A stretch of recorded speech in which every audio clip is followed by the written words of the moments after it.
Bonjour, bonjour, bonjour. Alors, il est 9h25. Logiquement, vous ne devrez pas et je ne devrais pas faire cet audio à cette heure-ci. Vous devez le recevoir à 9h. Désolé pour le désagrément. Nous avons lu la semaine dernière, la dernière fois qu'on s'est vu, qu'on a échangé, on était sur la méditation du chapitre 18. Non, le chapitre 18. Où nous avons été encore bénis, parce qu'il y a beaucoup de choses qui ont été dites, et qui nous a bénis encore, et nous avons compris encore un autre aspect du Seigneur et de la manière dont nous marchons avec lui. Donc ce matin, nous écoutons Marcher par la foi. Cette mélodie qui nous parle et qui nous touche et qui est vraiment très significative de la marche que nous faisons et la relation que nous devons avoir avec le Seigneur. Donc, vous avez déjà la petite vidéo sur YouTube, sur TikTok et sur Facebook. Donc, nous allons continuer dans la lecture. J'espère que vous allez bien. J'espère que tout se passe bien pour vous dans la marche et que les écrits que vous écoutez vous bénissent et que vous prenez conscience de la marche que vous faites avec le Seigneur, ce qui est important. Ne lisez pas seulement parce que ça vous fait le plaisir. Ne lisez pas seulement parce que, bon, ça vous fait du bien. Voilà, ce n'est pas un médicament, hein, mais vous écoutez la lecture parce que ça permettra aussi de vous transformer et de prendre conscience du message qui est donné.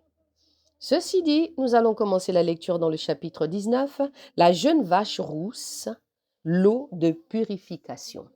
La semaine dernière, nous avons lu les droits et devoirs des prêtres et des lévites, qui étaient très, très, très intéressants, encore une fois, où le Seigneur montrait que quand il donne quand il donne, on continue toujours dans le livre de Nombres, quand le Seigneur donne ses instructions à un homme, à une femme, peu importe ce qui se passe, l'homme ne peut pas décider de venir se mettre devant le Seigneur tant qu'il ne l'a pas appelé. Voilà. Et vous qui suivez la lecture, vous voyez comment le Seigneur s'est déployé, comment il a tenu tête, comment il a ouvert la terre, comment il a tué certains, à cause de l'obéissance de ce que lui veut. Voilà. Donc, nous commençons la lecture. Yahweh parla à Moïse et à Aaron en disant, voici ce qui est donné par la loi, que Yahweh a recommandé en disant, parle aux enfants d'Israël et dis-leur qu'ils t'amènent une jeune vache rousse, entière, sans défaut, et qui n'est point le joug. Puis vous le donnerez à Éléazar, le prêtre, qui la ramènera hors du camp, et on l'égorgera en sa présence. Ensuite, Éléazar, le prêtre, prendra de son sang avec son doigt et fera 7 fois l'aspersion du sang vers le devant de la tente d'assignation, et on brûlera la jeune vache, en sa présence. On brûlera sa peau, sa chair, son sang et ses excréments. Le prêtre prendra du bois de cèdre, de l'hysope et du cramoisi et les jettera dans le feu où sera brûlée la jeune vache. Puis le prêtre lavera ses vêtements et son corps avec de l'eau. Après cela, il rentrera au camp et le prêtre sera impur jusqu'au soir. Celui qui l'aura brûlé lavera ses vêtements dans l'eau. Il lavera aussi dans l'eau son corps et il sera impur jusqu'au soir. Et un homme pur ramassera les cendres de la jeune vache et les mettra hors du camp. Dans un lieu pur, elles seront gardées pour l'assemblée des enfants d'Israël afin d'en faire l'eau de purification. C'est une purification pour le péché. Celui qui aura ramassé les cendres de la jeune vache lavera ses vêtements et sera impur jusqu'au soir. Ce sera une loi perpétuelle pour les enfants d'Israël et pour l'étranger en séjour au milieu d'eux. Celui qui touchera un mort, un corps humain, quel qu'il soit, sera impur pendant 7 jours. Il se purifiera avec cette eau le 3e jour et le 7e jour, et il sera pur. Mais s'il ne se purifie pas le 3e jour, il ne sera pas pur le 7e jour. Amen. Que le Seigneur vous bénisse. Dans le chapitre 13, alors celui qui touchera un mort, le corps d'un homme qui sera mort, et qui ne se purifiera pas souille le tabernacle de Yahweh. Celui-là sera retranché d'Israël.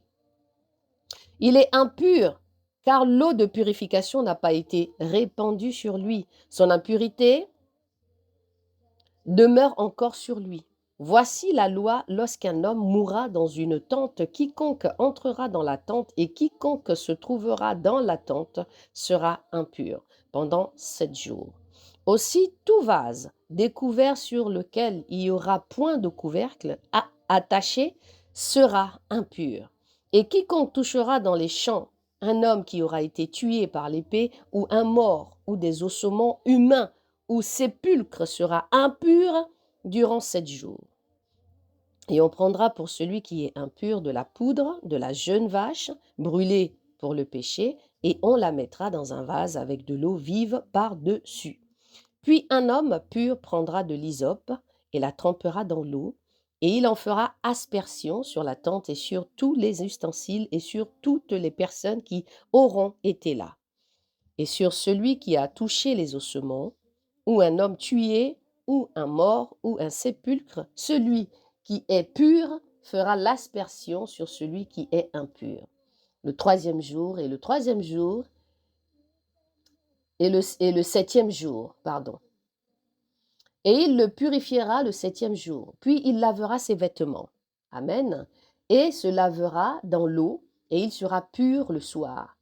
Verset 20. Mais l'homme qui sera impur et qui ne se purifiera point sera retranché du milieu de l'assemblée, parce qu'il a souillé le sanctuaire de Yahweh, comme l'eau de purification n'a pas été répandue sur lui, il est impur, et ce sera pour eux une loi perpétuelle. Et celui qui fera l'aspersion de l'eau de purification lavera ses vêtements, et quiconque touchera l'eau de purification sera impur jusqu'au soir. Et tout ce que l'homme impur touchera sera souillé, et la personne qui le touchera sera impure jusqu'au soir. Alors je sais que pour vous qui ne lisez pas, c'est un peu compliqué de lire toutes ces choses qui paraissent un peu bizarres, parce que quand on ne comprend pas la parole de Dieu, ça fait aussi cet effet-là. Mon Dieu, mon roi, je prie encore en ce moment que tu puisses toucher encore des cœurs. Je prie en ce moment, Seigneur, que tu puisses renouveler l'intelligence de celui qui va s'arrêter à lire ce chapitre 20, ce chapitre 19, Père éternel, du livre de Nombres. Je te confie encore chaque personne qui va s'arrêter pour écouter cet audio. Papa, c'est toi, tu es toute ma vie, Seigneur. Aujourd'hui, si je me tiens encore à lire, c'est parce que c'est toi qui me donnes la force. Ce matin encore, tu as permis que beaucoup soient réveillés. Le Seigneur a permis ce matin que tu sois réveillé, que tu écoutes ce message, que tu écoutes ces écrits. Si tu ne les comprends pas, demande à Dieu, Seigneur, aide-moi à comprendre ta parole. Aide-moi à rentrer dans les profondeurs de ta parole. Jésus est vivant. Si vous lisiez un petit peu la Bible, vous allez voir que dans le livre de Lévitique, après l'Exode, Lévitique, Yahweh expliquait déjà toutes ces choses. Il est vraiment dans une répétition par rapport à la sanctification, par rapport à la mise à part, par rapport à la marche que tu fais avec lui.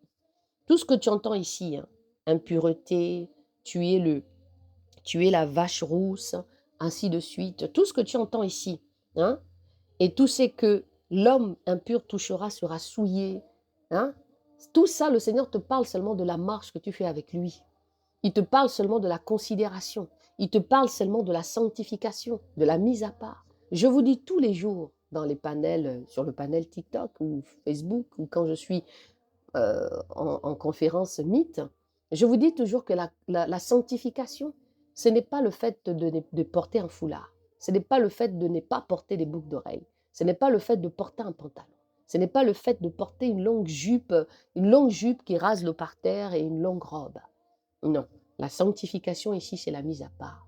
C'est Dieu qui te prend, tu l'acceptes, tu pratiques le 2 Corinthiens 5 au verset 17 à 18 qui dit que quand quelqu'un est en Christ, il est une nouvelle créature. Les choses anciennes sont passées et voici toutes choses sont devenues nouvelles. Vous comprenez? C'est de ça en fait qu'il s'agit. Et une fois que tu es dans cet état de nouvelle naissance, le Seigneur te prend et puis te met à côté. Tu ne peux plus marcher comme quand tu marchais avant. Tu ne peux plus marcher dans l'impudicité. Tu ne peux plus marcher dans le mensonge. Tu ne peux plus marcher. En fait, le Seigneur va commencer à te travailler schématiquement. Il va t'amener dans une nouveauté de vie. C'est pourquoi j'ai souvent coutume de poser la question, est-ce que vous êtes réellement converti? Et je me rends compte qu'il y a des personnes que le Seigneur s'est révélé. Je me rends compte qu'il y a des personnes que le Seigneur a pris dans des songes, les ont amenées au ciel, a montré leur histoire, les a montré la nature humaine, le corps humain, la chair. Dans des songes, le Seigneur est venu prendre des personnes, les a montré des choses, et je me rends compte que ce sont ces mêmes personnes-là aujourd'hui qui ont des comportements bizarres à ceux que Dieu les a montrés. C'est pour vous dire qu'aujourd'hui, même si Dieu venait, je pense que beaucoup d'entre vous ou d'entre nous, d'accord, moi j'ai pris conscience de beaucoup de choses par la grâce de Dieu, hein, ce n'est pas de l'orgueil, mais j'ai compris pas mal de choses aujourd'hui. Je me dis que si j'entends une voix, je vais d'abord m'arrêter et de chercher à savoir qui est en train de me parler.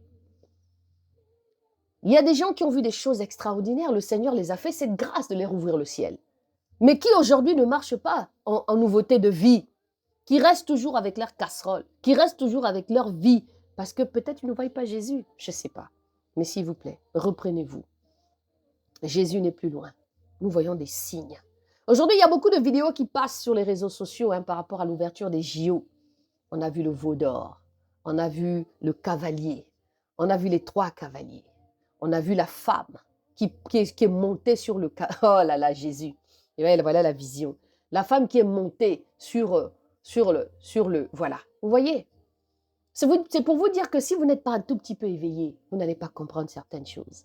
On va nous traiter de complotistes, des gens un peu bizarres. Mais vous savez, le diable travaille beaucoup pour te distraire. Il travaille beaucoup pour ne pas que tu te concentres. Il travaille beaucoup pour ne pas que tu sois à la recherche du Seigneur. Mais la Bible dit que les enfants de Dieu le connaissent et ils reconnaissent sa voix. Et ce matin, dans les écrits, je voudrais que tu reconnaisses la voix de Dieu et que tu ne sois plus dans la distraction et que tu prennes conscience. Que le Seigneur vous bénisse. On se retrouve mercredi. On se retrouve déjà demain en live sur TikTok. Nous allons échanger. Et demain, nous allons échanger demain matin à partir de 6h ensemble. Et après, on va se retrouver mercredi pour la suite de la lecture. Et je reviendrai le jeudi pour faire une méditation entre le chapitre 20 et le chapitre 19. Comment le Seigneur va me guider. Soyez bénis dans le nom de Jésus. Dieu est fidèle.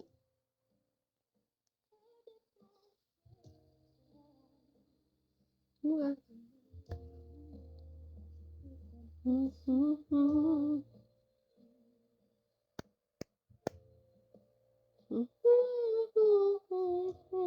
Ay, Ebradena Bai Saredosh Kadina Mai Sarea, Jésus.